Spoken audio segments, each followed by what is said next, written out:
इस चैप्टर का सबसे पहला इम्पॉर्टेंट क्वेश्चन, जो इस चैप्टर का एक सार भी कह सकते हैं, कि ये फ्रांसीसी क्रांति जो हुई थी उसका क्या कारण था, किस कारण ये फ्रांसीसी क्रांति हुई थी। इस प्रश्न का उत्तर हम 5 पॉइंट्स में दे रहे हैं। तो सबसे पहले और सबसे इम्पॉर्टेंट ही पॉइंट यही होता है कि समाज को 3 हिस्सों में बांट दिया गया था। सामाजिक असमानता पहला पॉइंट। दूसरा पॉइंट आपका राजा लुई 16वीं की कमज़ोर नेतृत्व शैली। इन शॉर्ट अगर बताया जाए बच्चों आपको, कि राजा बड़ा खर्चीला था और जनता के ऊपर से कोई ध्यान नहीं था कि उनकी समस्या को क्या समाधान करना है, उसको इससे कोई लेना देना नहीं था दूर दूर तक। वो सिर्फ अपनी अय्याशियों, अपने शौक़ को पूरा करने के लिए अपने लिए महल बनवाना, पार्टीज़ करना, सिर्फ इन्हीं चीज़ों पे उसका ध्यान था। अपने इन्हीं शौक़ को पूरा करने में राजा ने अपने सारे पैसे उड़ा दिए। अब जब राज्य को ज़रूरत पड़ी तब उसके पास पैसे नहीं थे। तीसरा पॉइंट आता है आर्थिक संकट। जब फ्रांस में आर्थिक संकट आया तो राजा कहाँ से उसको ठीक करेगा? उसके पास तो कोई टैलेंट नहीं है कि वो कहीं से पैसे लेकर आएगा। वो तो राजा है, वो थोड़ी ना काम करेगा, उसको तो अपने शौक़ पूरा करना है क्योंकि वो राजा है। तो उसने क्या किया, उसने आम जनता के ऊपर टैक्स लगाना शुरू कर दिया, जिसको हम हिंदी में बोलते हैं कर। युद्ध और बाढ़ की वजह से फ्रांस के आम लोगों के ऊपर तो मानो आसमान गिर गया था। उनके पास कुछ नहीं था, बट राजा को इससे कोई फ़र्क नहीं पड़ता था, उसको अपने शौक़ पूरे करने थे। चौथा पॉइंट है जनसाधारण पर भारी कराधान। बच्चों आप इस पॉइंट को ऐसे भी लिख सकते हो, आम आदमी के ऊपर या आम जनता के ऊपर बहुत सारा कर लगा दिया था। अब राजा लुई क्या करता, हर जगह से तो उसने नुकसान कर रखा था, अपने शौक़ के ऊपर उड़ा दिया उसने। फिर युद्ध हुआ और सूखा पड़ने की वजह से फ्रांस में बहुत भारी संकट आ गया था। अब उन पैसों की तो भरपाई उसको करनी थी, वो कहाँ से लेकर आता? तो उसने जो आम जनता थे उनके ऊपर टैक्स लगा दिया, अब तुम पैसे भरो। अब तक जो जनता थी राजा से बहुत दुखी हो चुकी थी, क्योंकि उनको समझ में आ रहा था कि ये राजा हमारे लिए अच्छा नहीं है। पॉइंट 5 अमेरिका की स्वतंत्रता का प्रभाव। जब फ्रांस के नागरिकों ने देखा कि अमेरिका में इस तरीके से स्वतंत्रता प्राप्त की गई है, तो इसके वजह से भी उनके ऊपर बहुत प्रभाव पड़ा। उन्हें रियलाइज़ हुआ कि वो किस तरीके की ज़िंदगी जी रहे हैं और उनका राजा किस तरीके का है। एंड ये टर्निंग पॉइंट था कि फ्रांस में जो क्रांति हुई, फ्रांसीसी क्रांति एक वेरी इम्पॉर्टेंट टर्निंग पॉइंट था, जहाँ पे अलग अलग देशों ने अपने आज़ाद होने के लिए इंस्पिरेशन लिया। पहला प्रश्न सिर्फ एग्ज़ाम के नज़रिए से इम्पॉर्टेंट नहीं, ये आपके नॉलेज के हिसाब से बहुत इम्पॉर्टेंट है, क्योंकि आप ये चैप्टर किस लिए पढ़ रहे हो, क्या कारण है। जब हम पढ़ाई करते तो हमारे मन में एक क्वेश्चन आता है ना कि हम क्यों पढ़ रहे हैं। तो ये पढ़ इसलिए रहे हैं कि आज का जो समय चल रहा है ये किस तरीके से आया, क्या रीज़न था, तो ये इसकी शुरुआत कैसे हुई। ये फ्रांसीसी क्रांति की वजह से शुरुआत हुई है। आज जो हम फ्रीडम से जी रहे हैं, ये सब इसकी इंस्पिरेशन जो हमें मिली है फ्रांसीसी क्रांति से ही मिली है।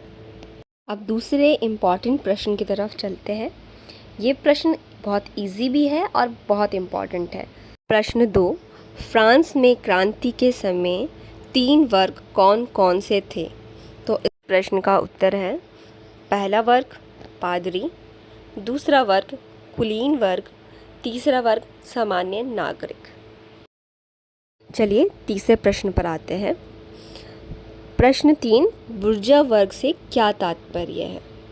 अभी तक हमने 3 वर्ग के बारे में पढ़ा बच्चों। बुर्जुआ वर्ग ये तीसरे वर्ग के अंदर ही आता है, तो इसका उत्तर है आपका, बुर्जुआ वर्ग फ्रांसीसी समाज का वह हिस्सा था जो तीसरे वर्ग में आता था।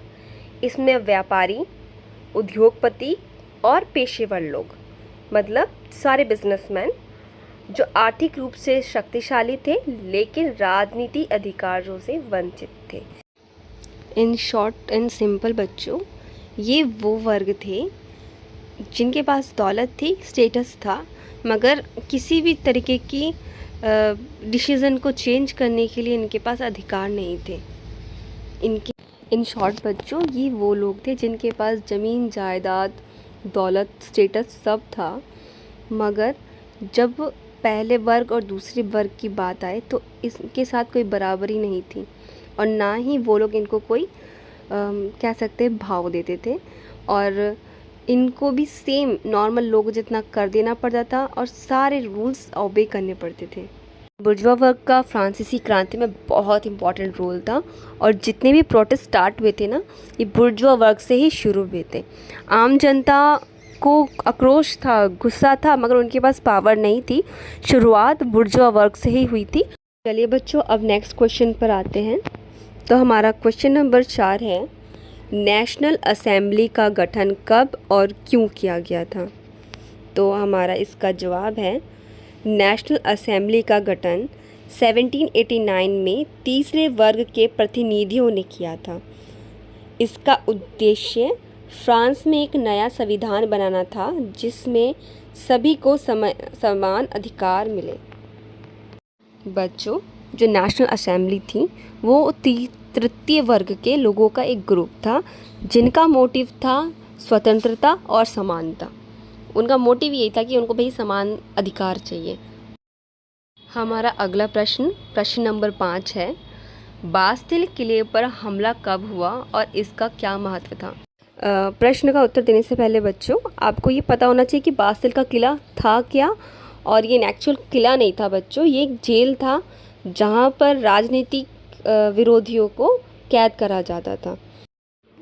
ये बस नाम का ही किला था, बट इस किले के अंदर क्रांतिकारी को कैद करके उनको टॉर्चर करा जाता था। राजा के खिलाफ जिसने आवाज़ उठाई है उन लोगों को उठा के इसमें डाल दिया। तो ये प्रश्न 5 जो है उसका उत्तर ये है कि 14 जुलाई 1789 को पेरिस की जनता ने बास्टिल किले पर हमला कर दिया, जो क्रांति की शुरुआत का प्रतीक माना जाता है। इसे फ्रांसीसी क्रांति का सबसे महत्वपूर्ण घटनाक्रम में माना जाता है। बच्चों, इसी के साथ हमारा पार्ट 1 फ्रांसीसी क्रांति अध्याय 1 के महत्वपूर्ण क्वेश्चन का पार्ट 1 कंप्लीट होता है।